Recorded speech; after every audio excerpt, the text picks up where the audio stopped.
यहां पर महाशिवरात्रि तक कितने लोग रुकने वाले हैं? हाथ ऊपर करो। सभी रुकने वाले हैं। तो व्यास जी को दक्षिणा दे के जाना, ठीक है? और सुनो सुनो सुनो, ताली पहली बजा देते हो, पहले बात सुना करो। दक्षिणा क्या चाहिए हमको?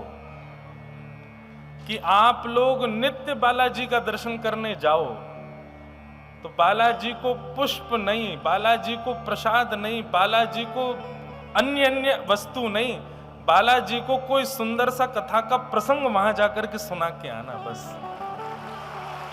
और देखिए, फिर आप लोग मुझे याद करोगे कि महाराज जी ने ये बात कही थी। जिस दिन आप प्रसंग सुनाओगे हनुमान जी को, उसी दिन स्वप्न में कोई अद्भुत क्रिया करेंगे हनुमान जी, आनंदित हो जाएंगे। उनको कथा बहुत प्रिय है भैया, इतनी प्रिय है, इतनी प्रिय है कि बस पूछो मत। इसलिए हनुमान जी को कथा मैं जब भी आता हूं, मैं कम से कम 6-7 बार आ चुका बागेश्वर धाम पर, और ज्यादा भी आ चुका हूंगा पता नहीं। मैं हर बार एक ही काम करके जाता हूं कि ऊपर हनुमान जी के पास बैठ करके कोई पद या कोई प्रसंग या कोई लीला निश्चित सुना के जाता हूं। उसी का प्रभाव कि इस बार के महाकुंभ में हनुमान जी ने पकड़ ही ली। बोले नहीं, 7 दिन सुनाओ, अब तुम बैठ के पूरी कथा सुना के जाओ, पूरी कथा सुनाओ। ऐसे ही भैया जैसे मोए पकड़ो है ना, अब हम आप सब बुंदेलखंड के यहाँ कई लोग बैठे हुए, अब हम ब्रजभाषा भी बोलेंगे बीच बीच में।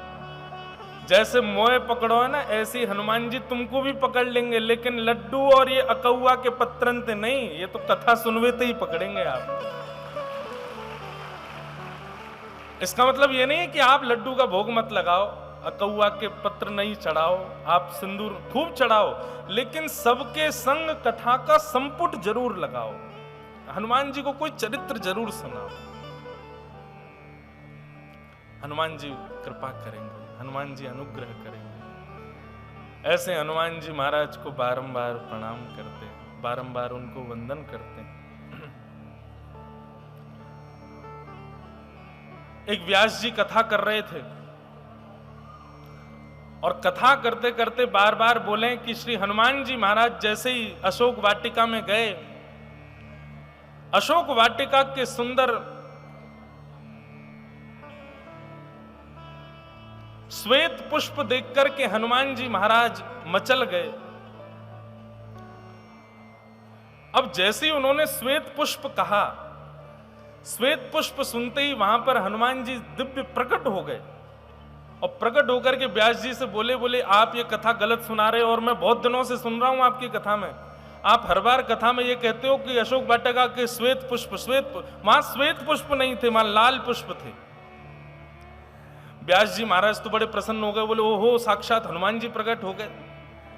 लेकिन व्यास जी बड़े चतुर थे, उन्होंने हनुमान जी की बात पर राजी ना करके वे अपनी बात थोपने लगे। बोले नहीं नहीं, आप तो ऐसे ही बोल रहे हो, हम जो कह रहे हैं वो सत्य है, अशोक वाटिका के पुष्प श्वेत थे। हनुमान जी बोले अभी अपनी गदा का प्रहार कर देंगे। तुम गए थे कि हम गए थे? तुम तो कथा सुना रहे हो, हम तो अशोक वाटिका गए थे, वहां के पुष्प श्वेत नहीं लाल थे। व्यास जी बोले मैं व्यासपीठ पर बैठा हूं, आप गदा का प्रहार नहीं कर सकते। व्यास है विष्णु रूप है, व्यास विष्णु स्वरूप होता है, राम जी का रूप होता है। लेकिन हम अपनी बात पर अटल रहेंगे कि अशोक वाटिका के पुष्प श्वेत थे। हनुमान जी बोले तुम नहीं मानोगे, अरे हम प्रत्यक्ष अशोक वाटिका में थे, हमारी बात का कोई प्रमाण नहीं। व्यास जी बोले नहीं, आपकी बात का कोई प्रमाण नहीं। बोले रुको, मैं अभी तुमको प्रमाण देने के लिए अभी किसी को लेके आता हूं। बोले जाओ ले आओ। हनुमान जी महाराज सीधे साकेत गए। साकेत में जाकर के राघव और श्री जानकी जी बैठी थी, चरणों में प्रणाम किया। बोले एक व्यास जी गलत गलत कथा सुना रहे हैं। बोले क्या सुना रहे हैं? बोले वो कह रहे हैं कि अशोक वाटिका के पुष्प श्वेत थे। मैं तो मां वहां आपके पास आया था, मुझे पता है कि पुष्प लाल रंग के थे, लेकिन वो व्यास जी मान ही नहीं रहे हैं, वो कह रहे हैं कि श्वेत पुष्प है। आप चल करके गवाही दे दो और उनसे जाके कह दो कि पुष्प लाल थे, आपने तो देखे, आप तो अशोक वाटिका में थे। जानकी जी बोली ठीक है हम आते हैं, चलो। अब तो महाराज व्यास जी की कथा में हनुमान जी प्रकट हो गए, हनुमान जी के साथ साथ जानकी जी प्रकट हो गई, जानकी जी के साथ राम जी भी प्रकट हो गए, सब प्रकट हो गए। हनुमान जी सबको ले आए और हनुमान जी बोले फैसला कीजिए, ये व्यास जी मंच पर बैठे बैठे गलत बात कह रहे हैं, ये कह रहे हैं अशोक वाटिका के पुष्प श्वेत थे। मां आप बता दीजिए, अशोक वाटिका के पुष्प लाल थे।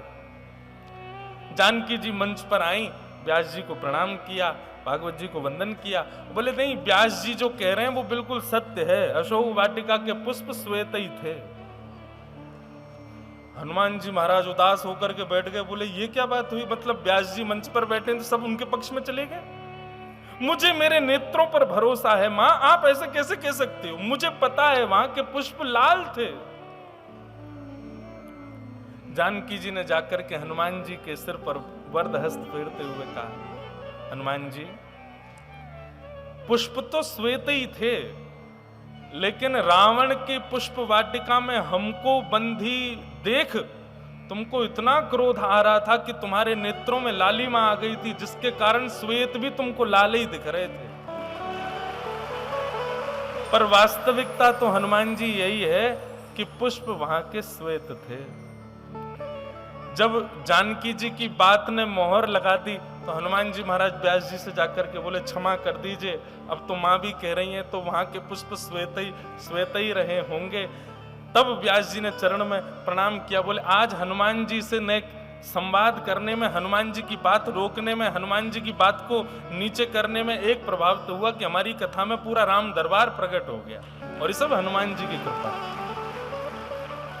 भैया हनुमान जी आपके रोग निवृत्त कर देंगे, आप कुछ और क्रिया करोगे तो।